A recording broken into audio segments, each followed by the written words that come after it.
सागर और पूजा शहर के एक फ्लैट में रहा करते थे। पूजा के ससुर जी भी थे, लेकिन उनका उसी सोसाइटी में ही अलग से एक फ्लैट था जिसमें वो अकेले रहा करते थे। उनकी पत्नी 1 साल पहले ही शांत हो गई थी, जिससे पूजा के ससुर काफी अकेले पड़ गए थे। बेटे बहू के पास इतना समय तो था नहीं कि वो अपने पापा जी की खैर खबर ले लें, उनके पास कुछ वक्त बिता लें। वे दोनों कई कई महीने अपने पिताजी के पास नहीं जाते थे। एक दिन की बात है, पूजा अपने कमरे में गुस्से में यहाँ से वहाँ बड़बड़ाती हुई घूम रही थी। आज पापा जी के साथ उस औरत ने लाल रंग की चुनरी ओढ़ रखी थी। आखिर माजरा क्या है? पापा जी ऐसा कैसे कर सकते हैं? क्या हुआ पूजा, क्यों बड़बड़ा रही हो? देखो जी, मुझे तो पक्का विश्वास है कि पापा जी की कोई तो गर्लफ्रेंड जरूर है।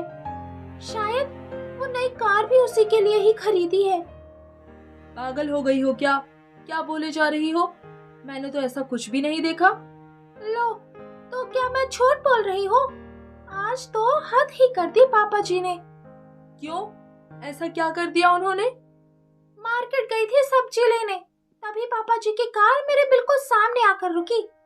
पापा जी ने मुझसे पूछा भी कि घर चलना है तो वो मुझे ड्रॉप कर देंगे, पर जैसे ही मैं कार में बैठने लगी, मुझे घूंघट डाले पिछली सीट पर एक औरत दिखी। मुझे तो देखकर बड़ी शर्म आई। मैंने कह दिया कि मुझे अभी और भी कई काम है और उनके साथ नहीं गई। माँ को गुजरे अभी बस 1 साल ही हुआ है, और पापा जी भी ना। हाँ जी, कितनी शर्म की बात है ना। हम भी इसी सोसाइटी में रहते हैं। पापा जी को तो शर्म लाज कुछ है ही नहीं। कितनी जल्दी पड़ी है उन्हें शादी की। ना उनको उम्र का ख्याल है, ना ही समाज का। गांव घर पर कोई सुनेगा तो क्या कहेगा?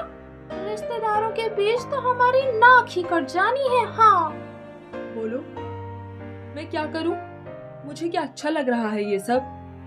देखो, जाओ उनके पास और उन्हें समझा दो अच्छी तरह से कि यहाँ रहना है तो कायदे से रहे, वरना हम सहन नहीं करेंगे उनकी ये अय्याशियाँ। आखिर वो औरत है कौन जिसे वो लिए घूमते रहते हैं अपने साथ? सागर को अपनी बीवी की बात सही लगी। उसने भी सोचा पापा जी से इस बारे में पूछना जरूरी भी है। दूसरे दिन सागर अपने पापा जी के फ्लैट में पहुंचता है। सागर को देख पापा जी के चेहरे में मुस्कान खिल उठती है। अपने बेटे को देख वो उसे गले से लगा लेते हैं। सागर बेटा, कितने दिनों के बाद देख रहा हूँ मैं तुमको। तू ठीक तो है ना? बेटा, तू कुछ परेशान सा लग रहा है। ऑफिस में सब ठीक तो है ना? पापा जी को इतना खुश देख सागर का जी नहीं किया कि वो उनसे कुछ भी पूछे, लेकिन ये सब जो हो रहा था वो भी पूछना जरूरी था। सागर ये सब सोच ही रहा था कि तभी सागर के पापा जी 2 कप चाय बनाकर ले आते हैं। पापा, आपका नौकर कहाँ है? आप क्यों परेशान हो रहे हैं ऐसे? तुझे नहीं पता? वो तो 3 महीने से गायब है। मैंने नया खोजने की बहुत कोशिश की, पर कोई नहीं मिला अब तक। क्यों? तुझे पूजा बहू ने नहीं बताया? मैंने उससे भी खोजने के लिए कहा था एक नौकर। बहुत परेशानी हो रही है मुझे डेली के कामों में, और बाजार का भी कब तक खाऊंगा। सागर बैठे बैठे पापा जी की बातें सुनकर उबासियां ले रहा था कि तभी पापा जी बोल पड़े। अरे सुनो सागर, मैं तुम्हें एक खबर देना चाहता हूँ। सागर पापा जी की बात सुन तक ही लगाए उनका चेहरा ताकने लगा। मैं शादी कर रहा हूँ। मुझसे अकेले अब घर संभाला नहीं जाता। पापा ने तो जैसे ऐसा बोल बॉम्ब ही ब्लास्ट कर दिया। काका, क्या तकलीफ है आपको? सागर ने हकलाते हुए पूछा, लेकिन पापा जी की आंखों के डर से ही वो ज्यादा आगे कुछ ना बोल सका। घर आया, वहां उसकी बीबी दरवाजे पर प्रश्नों की झड़ी सजाए बैठी थी। सागर ने पूजा को सारी बातें बताई, जिसे सुन पूजा के होश उड़ गए। सागर, तुम्हारे पापा जी ऐसे कैसे कर सकते हैं? आखिर तुम उनकी इकलौती संतान हो। उनका सब कुछ तुम्हारा है, और शादी के बाद तो।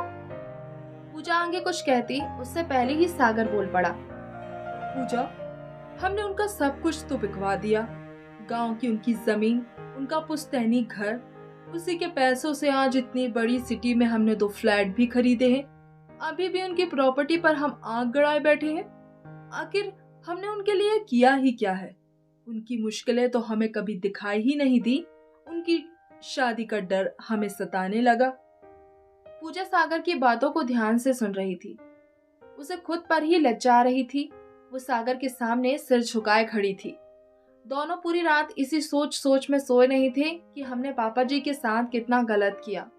सुबह होती है और पूजा गर्मा गर्म खाने का डब्बा लेकर सागर के पास आती है और कहती है, ये लो जी, गर्मा गर्म खाना पापा जी को दे आओ, और हाँ, उनको अपने साथ यहीं लेते आना। हम दोनों मिलकर उनसे माफी मांग लेंगे और उनकी अब से खूब सेवा करेंगे। सागर पापा जी के फ्लैट पर जैसे ही पहुंचता है, उसे कमरे के अंदर से जोर जोर से ठहाके लगाने की आवाज सुनाई देती है।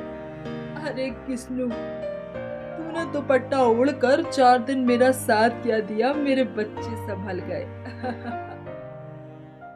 देखा दोस्तों, बच्चे कितनी आसानी से अपने पेरेंट्स से पीछा छुड़ा लेते हैं, जैसे उन्हें कभी उस शरीर से वास्ता ही ना रहा हो। हमारी दौलत बंगला गाड़ी नहीं, हमारे माँ बाप हैं और हमारे अपने हैं। प्लीज कदर करिए। जिस दिन से आप अपने माँ बाप को भगवान की तरह पूजने लग जाओगे ना, उस दिन से आपकी दुनिया ही बदल जाएगी। वीडियो अच्छी लगी तो लाइक करिए, कमेंट करिए और ज़्यादा से ज़्यादा शेयर करिए। और हाँ, अगर आप हमारे अपने चैनल को जाने पीर पराई पर नए हैं तो चैनल को सब्सक्राइब ज़रूर कर लीजिए। चलिए जल्द मिलते हैं एक और नई कहानी के साथ।